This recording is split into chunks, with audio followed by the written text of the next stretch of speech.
تو اللہ اور رسول سے خیانت کرو اور نہ اپنی امانتوں میں خیانت کرو، اور تم ان باتوں کو جانتے ہو، اور جان رکھو کہ تمہارا مال اور اولاد بڑی آزمائش ہے، اور یہ کہ اللہ کے پاس نیکیوں کا بڑا ثواب ہے۔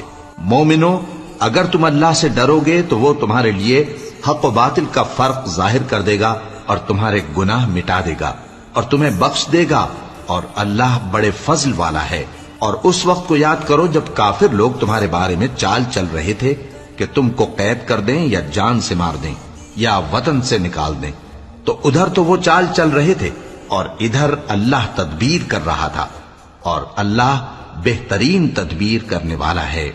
اور جب ان کو ہماری آیتیں پڑھ کر سنائی جاتی ہیں تو کہتے ہیں یہ کلام ہم نے سن لیا ہے، اگر ہم چاہیں تو اسی طرح کا کلام ہم بھی کہہ دیں، اور یہ ہے ہی کیا، صرف اگلے لوگوں کی حکایتیں ہیں۔ اور جب انہوں نے کہا کہ اے اللہ، اگر یہ قرآن تیری طرف سے برحق ہے تو ہم پر آسمان سے پتھر برسا یا کوئی اور تکلیف دینے والا عذاب بھیج دے،